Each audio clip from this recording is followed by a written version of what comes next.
Olá, pessoal, estamos em mais um episódio do Petcast. Eu estou aqui com a Natália, host do podcast. Oi, gente, tudo bem? Nath, conta pra gente, qual é o tema de hoje? Olha, hoje a gente tem um tema bem diferente, mas é um tema em forma de homenagem ao Jesse e ao Churastei. Eles faleceram essa semana e a gente queria muito abordar esse assunto aqui no Petcast.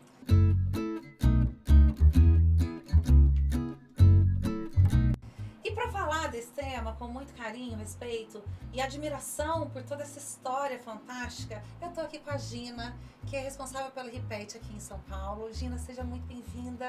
Obrigada, Aline, obrigada pelo convite. Imagina, a gente que agradece. E Juliana Aramaggio, psicóloga, especialista no tema, para também entrar nesse assunto com a gente. Obrigada pelo convite também, é um prazer estar aqui.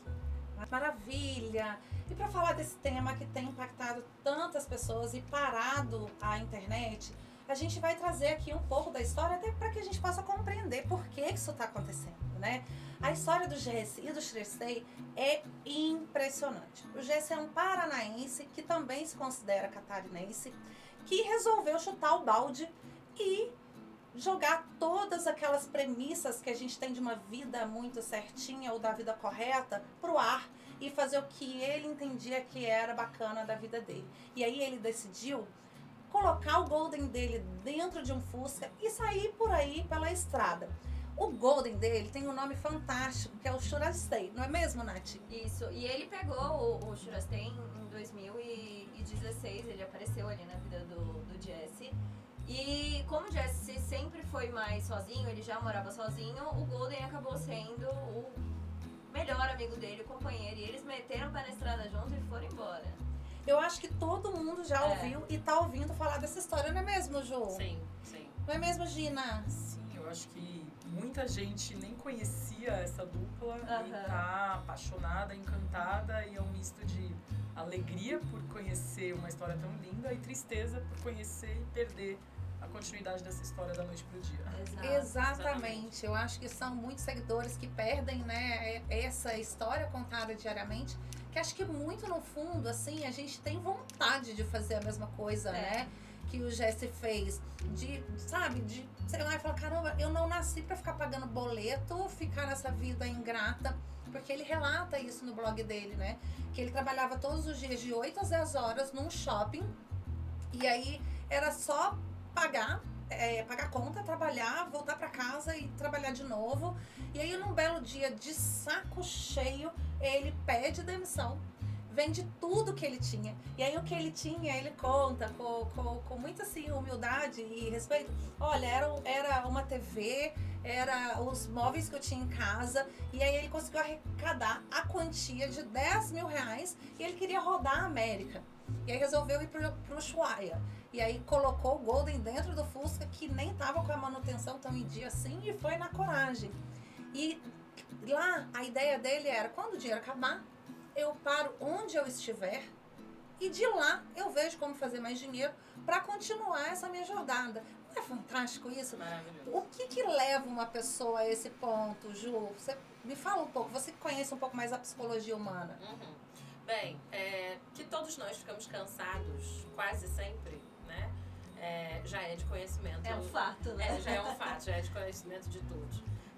Mas é muito interessante a gente pensar na idealização do sabático, por exemplo, que é aquela coisa, né, mais glamurosa. Nossa, vou ficar um ano off, né? Quem pode, né? Ficar um ano off, né?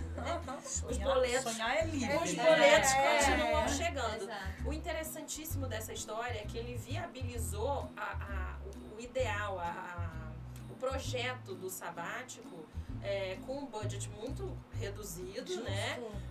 E isso mostra o quanto ele estava em sintonia com os desejos, com as necessidades dele. Muitas vezes nós, no batidão da vida, na corrida, a gente não acaba prestando atenção nos nossos desejos. Então, se o cara lá de Wall Street que ganha, X mil dólares por mês, Se ele tá feliz com isso, se ele tá ok com isso, maravilha. Mas a questão é que tem muitos que estão nessa posição que gostariam de estar fazendo como o Jesse, por exemplo, e falta aquela sacada do autoconhecimento, de olhar para dentro, ter coragem suficiente para bancar o que a gente achar dentro da gente. E o inverso também, né? Tem pessoas vivendo, de repente, uma vida um pouco mais simples, com toda a potência para fazer uma história diferente, e também falta esse olhar para dentro, falta se perguntar realmente o que eu quero e o que eu posso fazer para tornar isso realidade. Claro que a realidade faz exigências, então nem tudo que a gente acha como projeto acaba sendo possível. Mas Exato. o bonito dessa história é que ele encontrou um ideal, o eu que ele gostaria de ser, e investiu da forma como ele podia, com os recursos que ele tinha, para tornar isso verdade, né? Então, assim, como ela falou, fica um misto de alegria e tristeza, alegria por ver os momentos que eles postaram e compartilharam, mas acho que também tem um resíduo muito importante de admiração. Sim. E até uma certa inveja, né? A gente precisa desburocratizar e desmistificar a inveja, porque quem dera todos nós pudéssemos ter a coragem de olhar para dentro e que a gente pudesse bancar esse desejo, isso que a gente acha pulsando aqui dentro, né? Então é uma história admirável. Realmente. É verdade. E aí, quando a pessoa age com coragem, se coloca numa situação de vulnerabilidade, eu acho que na maioria das vezes a gente encontra forças onde a gente não imagina que tem. Você concorda, Gina? Sim, concordo super. Eu acho que o que ela falou, né, de buscar o seu eu interior, buscar a sua coragem, é uma coisa que todos nós somos capazes, né? Sim. Agora, alcançar de fato, como ele com poucos recursos. Exato. Eu acho que essa história dele vai virar um exemplo. Eu acho que daqui a alguns anos, talvez, muitas pessoas se lembrem e tenham, e enxerguem que se inspiraram nessa história, né? Porque a coragem, ela não tem a ver com dinheiro, com planejamento, né? Tem gente milionária que tem uma vida péssima porque está sempre planejando algo que é inviável. Exato. Né? Ou pessoas classe média que estão planejando algo e nunca vão alcançar, né? Enquanto pessoas como ele, que literalmente chutaram o pau da barraca, Exato.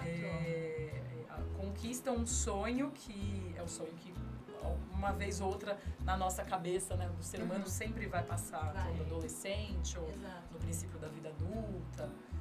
Total. E foi muito legal também que ele não deixou o cachorro dele. Sim. O cachorro foi junto. Porque é um filho, né? E ele Exato. conta de que ele teve vários problemas nas fronteiras. Porque toda vez que ia atravessar, pedia a documentação do pet, tinha que ter registro veterinário, com todas as vacinas, com autorização de entrada. E aí ele falava... O frango caiu. Ai, caiu a Eusébia. Essa é a Eusébia. Cuide da Eusébia. Fica aqui, Eusébia. A Eusébia se acidentou, coitada. E aí ele falava, gente, mas vocês têm um monte de cachorro aí, por que eu não posso entrar com o meu cachorro? E aí, claro, né, que a gente, antes de conhecer, a gente pensa isso mesmo, mas é que os nossos cães, eles têm doenças, bactérias e outras coisas que os cães de algum outro país talvez não tenham, então existe essa questão de controle. Quem viaja muito para fora sabe, não pode levar alimento, qualquer tipo de animal, isso existe um controle mesmo ali em todas as... que muda de país para país, até né? porque Cada tem país faz doenças mais diferentes, assim, né? Sim. Então, ele fala que sofreu muito com isso, né? Essa questão de passar pelas fronteiras. E aí, depois ele foi pegando o jeito e foi sofrendo um pouco menos, né? Mas essa questão de colocar de lado todas as regrinhas ou exigências que a sociedade impõe de uma forma geral, né? Você tem que ter um bom emprego, você tem que bater crachá, você tem que ter rotina, você tem que pagar suas contas, você tem que seguir todas as normas. Eu acho que a gente está chegando num certo momento e que boa parte da sociedade está chutando um pouco o balde para tudo isso, porque a gente acaba chegando à conclusão de que, cara, é pra viver 80, 90 anos assim? Ou isso, ou o sentido da minha vida é algo maior? Você sente isso também, Júlia? Eu sinto. Inclusive, minha pós-graduação tem essa ênfase, porque fala da diferença do mundo em que a gente viveu, né, que é a humanidade, né, não nossa geração, mas em que a humanidade vivia, e a diferença para esse mundo de agora. As relações anteriormente elas eram muito verticalizadas, né? Então tinha o pai e a mãe, o patrão, né? Aquela distância hierárquica em todos os segmentos da sociedade.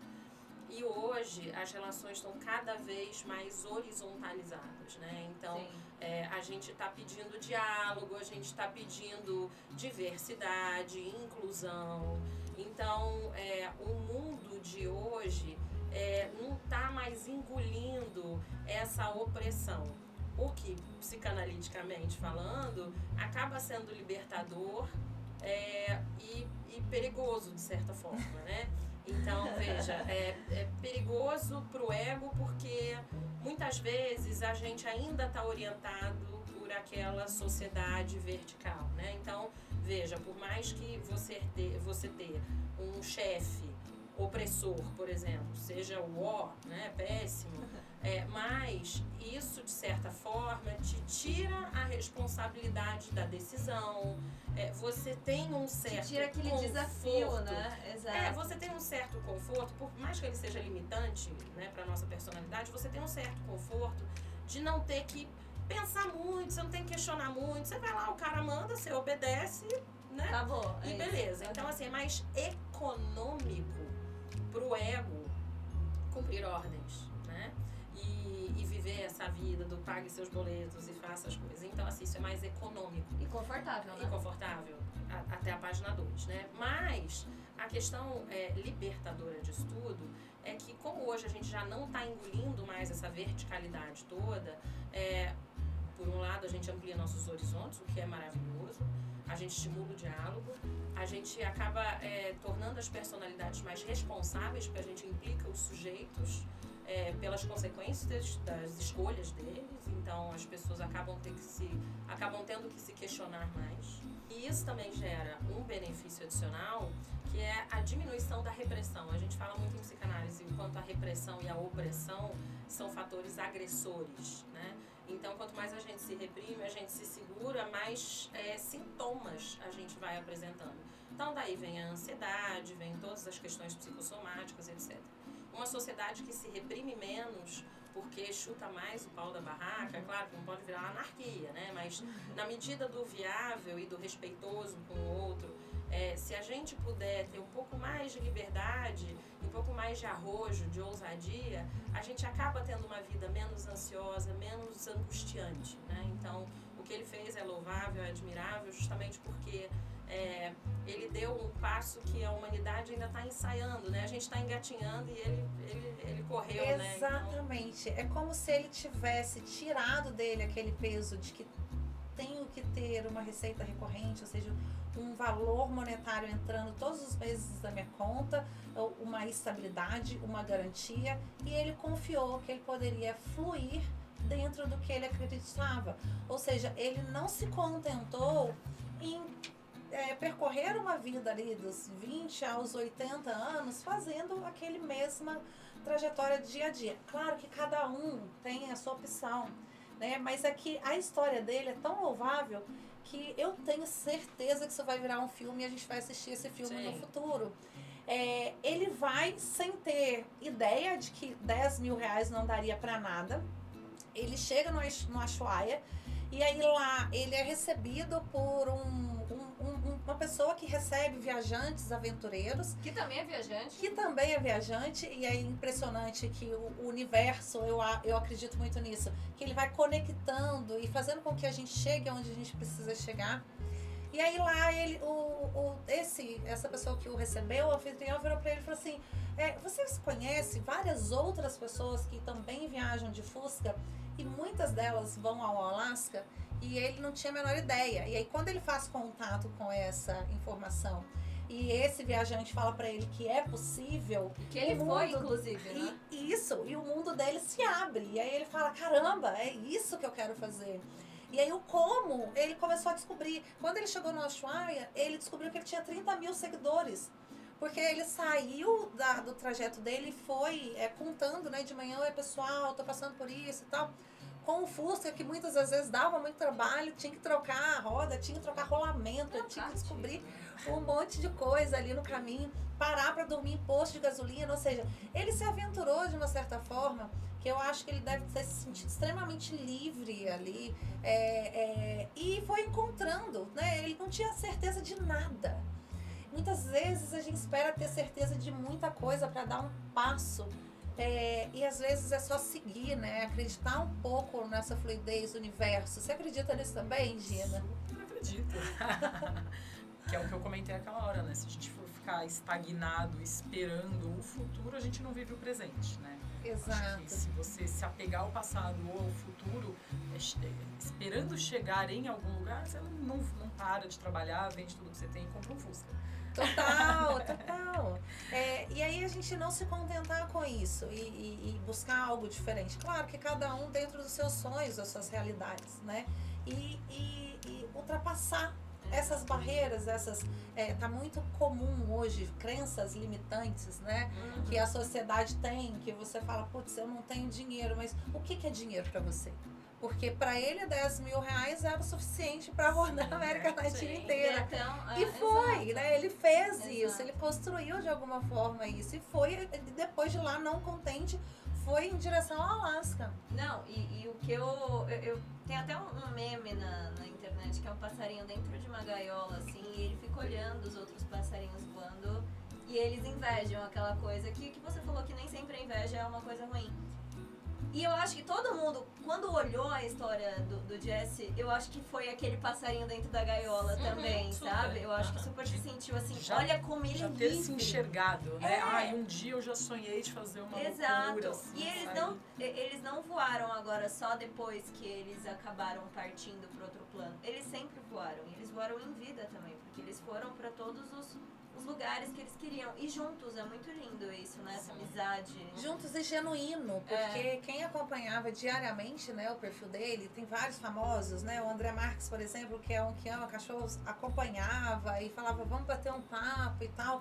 E ele, caraca, nunca imaginei que um dia o André Marques ia trocar uma mensagem comigo. E numa simplicidade, numa autenticidade muito genuína, né? Então, as pessoas que ficam sem o Jesse e o Should I Stay também vão sentir um pouco isso. E aí a gente vai entrar um pouco nesse tema, né?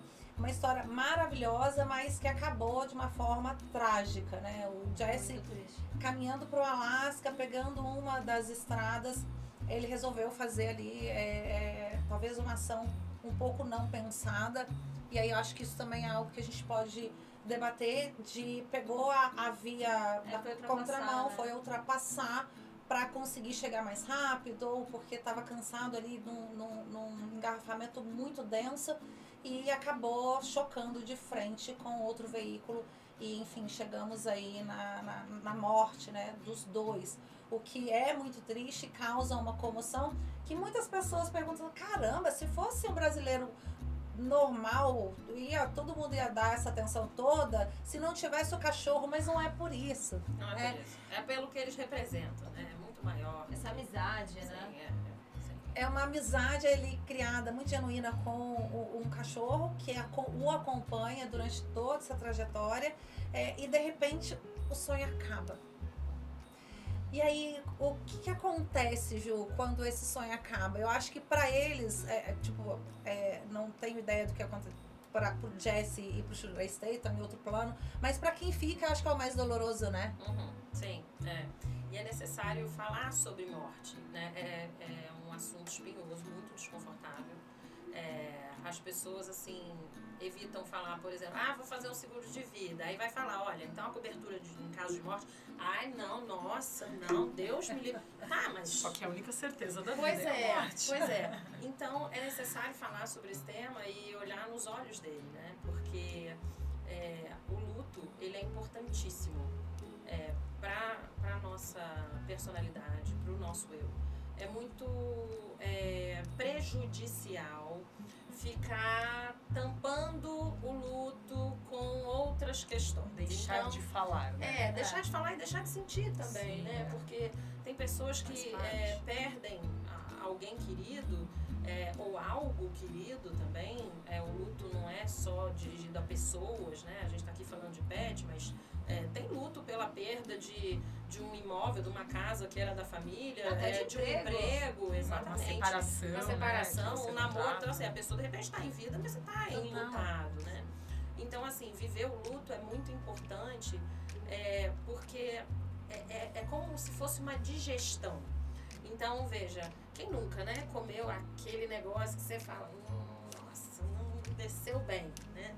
E você fica meio empanzinado. Se alguém te oferecesse, oi, você é empanzinado, alguém falasse, oi, vamos num rodízio agora de pizza, você ia falar, não, cara, nem a pau, não aguento mais, nossa, calma, nem digeri ainda. O luto é mais ou menos isso, então, essa muitas digestão, vezes, né? muitas vezes chegam convites, vamos, não, esquece isso, vai, vamos nos animar, né? Vamos sair, vamos encher a cara, vamos fazer alguma coisa. Mas calma, assim, às vezes a pessoa ela precisa digerir antes de viver outra coisa, antes de se conectar com outras pessoas, ou com outro pet, por exemplo. Tem muita essa questão, às vezes o pet morre, o dono segue vivo, que não foi esse caso, mas a pessoa perde o pet. E aí já começa, né? Vem alguém da família, um amigo, por exemplo, já dá um outro pet, né? Olha, toma aqui um outro, né? Acontece muito. Pois é muito comum. É raro, mas acontece muito. Acontece demais. E assim, como se pudesse haver uma substituição. E não pode, né? E não pode. Então, assim, é necessário, é claro, tem pessoas que se sentem aptas e preparadas psicologicamente no dia seguinte do enterro do pet já terem outro animal e ok. Mas é uma autorização que tem que vir do enlutado. Então, a gente falar sobre perda e sobre morte é importante para a gente também tirar esse véu do tabu, do proibido e do vai ficar tudo bem. Imagina, mas não fica assim. E o consolo, sabe? Isso assim, tudo bem, não, né? né? Aí entram os discursos religiosos que estão muito entrelaçados a essa questão de morte, mas assim, frases que só têm significado para quem diz e não para quem ouve. Então, se uma pessoa está enlutada, você fala, mas descansou. Você não sabe se a pessoa estava cansada, você não sabe, é verdade, assim, a gente não sabe. Para quem está enlutado, é uma merda ouvir esse tipo de coisa, não, mas vai ficar tudo bem, você não sabe, bicho. Então, assim, nesses momentos, é muito mais adequado e bonito acolher e se colocar à disposição. Olha, sinto muito pela sua perda, eu tô aqui para o que você precisar. E a presença, né? Estar por perto. Às vezes você nem precisa falar colo, nada. né? Você não precisa nem falar nada. O fato de você estar ali já significa muito. E na história deles, a gente fica, né? E agora? O que vai acontecer e tal? A gente pesquisou aqui para entender. Eles vão ser cremados, os dois. E aí as cinzas, né? Tudo bonitinho, vai vir pro Brasil. E aqui vai a família, os amigos vão receber e guardar aquele carinho. Com eles, né? Com muito respeito, admiração, toda essa história. Gina, conta pra gente, como é que esse momento, assim? Como é que funciona um pouco dessa parte da cremação? O que eu ouvi da história é que o Pet vai ser cremado nos Estados Unidos e o Jesse aqui no Brasil, até pra família poder se despedir, né? Então a gente tem dois momentos aí. Tem o momento da despedida, né? Que a maioria das pessoas entendem que é o último adeus mesmo, embora tenha falecido já, talvez com uma semana ele vai ser cremado, mas olhar, né, no corpo rosto, ainda tá, né? Se despedir. Então acho que para família e amigos esse momento é muito importante.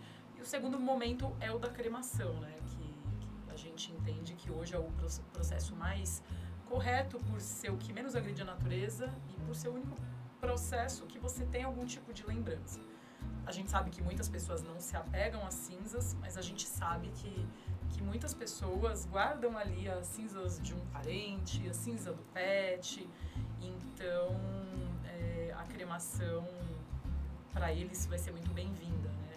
Eu ouvi dizer que eles vão fazer um museu, né? Acho que em Santa Catarina. E vão expor lá as cinzas. Eu acho que para quem acredita em energia, Total. né, tá perto ali daquela história que a gente está vivendo essa semana e às vezes de estar próximo ali daquela urninha com as cinzas dos dois, as pessoas vão adquirir alguma energia para fazer alguma coisa diferente na vida deles. E eu acho que é super plausível, porque é uma história invejável, né? O que ele fez, o que ele se propôs a enfrentar, de julgamentos, de preconceitos, de dúvidas, de medos, só enfrentar aí.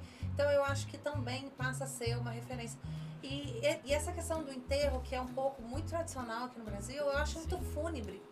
Porque quando tem a cremação, você pode colocar aquela cinza num lugar bacana, leve, né? Nesse contexto, por exemplo, num museu e que vai contar toda a história, que é muito mais leve, descontraído do que ir num cemitério ou algo do tipo. Ver a pessoa sendo enterrada, né? E pensar no tempo que aquele corpo vai demorar para se decompor, é muito triste. Justo. Né? Aí depois tem todas as tratativas de jogar pra gaveta, enfim. Coisas aí que talvez não caibam aqui. Mas nós temos aqui no podcast o quadro que é Conte uma História. Mas hoje a gente já está contando uma história tão bacana. Então o que eu quero que a gente faça agora é que cada uma aqui traga o que é essa história, para começar pela Nath, deixa para você de mensagem, assim, de toda essa trajetória que ele construiu junto com o Churastei e com o Dondon, que era o Fusca. Todos eles tinham nome, né? Muito legal isso, muito carinhosa mesmo, muito gostosa de acompanhar. Não é uma história por acaso, tem sim que ser falada. Então, Nath, conta pra gente qual é a mensagem que fica pra você. Olha, eu acho que a maior mensagem realmente é do companheirismo. Eu acho que o que ele fez de levar o cachorro, de não deixar... Quantas pessoas hoje vocês conhecem que deixam os cachorros? Que vão viajar ou que vão se mudar e os cachorros ficam. Eles doam porque o cachorro não cabe. Então, assim, o cachorro sempre coube no Fusca dele, coube na mudança, coube em todos os desafios que ele passou. Por todos aqueles desafios de tipo, seu cachorro não pode entrar porque talvez não... E ele nunca deixou o cachorro dele. Então, pra mim, o que fica de lição é realmente o estar sempre juntos, né? Eles estarem muito perto um do outro sempre. E ele não ter abandonado o Churastei por nada. Ele fez parte da história do início ao fim. Muito lindo mesmo. E você, Gina, o que você leva de mensagem ou traz para o público que está nos assistindo? Assim, para mim, o mais incrível dessa história é que é uma parceria não entre dois humanos, e sim entre um humano pensante, falante, e um animal que é irracional, que só tem amor para dar, nada mais além disso. Então, é muito fácil eu programar uma loucura com meu marido, com o namorado, com o irmão ou melhor amigo, mas eu programar uma loucura sem ter uma pessoa para trocar, né, verbalmente, não, agora a gente vai para Alaska, agora a gente vai para o Ushuaia, é um desafio. Então, assim, é uma força que eu acho que o grande diferencial dessa história é a força dele com essa parceria aí da vida. Muito lindo. Ju, e você? Qual é a mensagem que você tira e traz pra gente? A imprevisibilidade da vida mesmo e a falta de controle que a gente tem, né? Então, quando ele tomou a decisão de desviar de um engarrafamento, enfim, a gente não sabe ao certo o que aconteceu no momento, né? Mas assim, o que apuraram foi algo nesse sentido. Ele estava tomando ali uma medida que seria a última, né? E sabe que eu tive uma professora uma vez, me falou uma coisa que me marcou demais. A gente nunca sabe, a gente nunca acorda e fala, hoje eu vou fazer a maior cagada da minha vida. A gente nunca faz isso, né? Assim, mas inevitavelmente, um dia, sem saber, a gente acorda e faz a maior cagada das nossas vidas, sabe?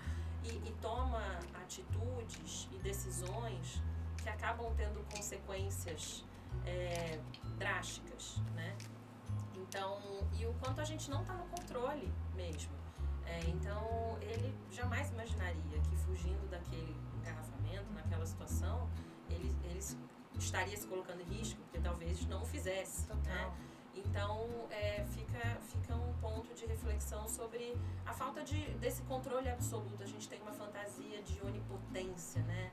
De que a gente pode tudo. A gente está com fome, não vou cozinhar. Pede no aplicativo, ou então pede no outro aplicativo, no outro, tem milhares né, de aplicativos. Então, a gente tem sempre uma alternativa para tudo. Isso confere à humanidade uma fantasia de que tudo tem conserto e de que as nossas necessidades serão sempre atendidas e que as consequências dos nossos atos podem sempre ser solucionadas ali por alguma outra questão, mas não é bem assim. Então, essa história também traz essa falta de previsibilidade, né? Que a gente sonha tanto com esse conforto do previsível, do certo, e não funciona bem assim. É isso aí, a gente não tem controle sobre tudo, né? E pra mim, o que fica é que na maioria de leitos de morte das pessoas, quando elas são questionadas, né, do que elas se arrependeram, o que fizeram diferente, era de não se arriscar mais. Era de não ter realizado algum sonho, de não ter tido a coragem, de não ter realmente, né, não ligado para o que os outros pensam e buscado ali o que o coração fala. Então, eu guardo essa história do Jesse com muito carinho, do Jesse com o Shura Stay e com o Dondon, que é o Fusca, muito me inspirando também de que a vida é muito passageira, né, pessoal? A vida é muito passageira e a gente não tem controle sobre o que acontece.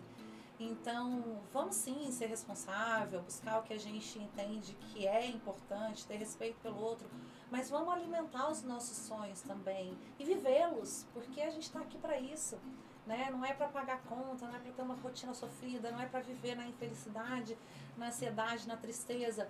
Tudo com respeito, responsabilidade, mas vivendo esse sonho que cada um tem dentro de si. Então, essa é a mensagem que fica para mim. É isso, pessoal. Chegamos ao fim desse episódio. Espero que vocês tenham gostado e curtido sobre a história do Jesse e do Shura Stay. A gente se vê no próximo episódio. Lembrando que saem novos episódios todas as quartas-feiras no YouTube e no Spotify.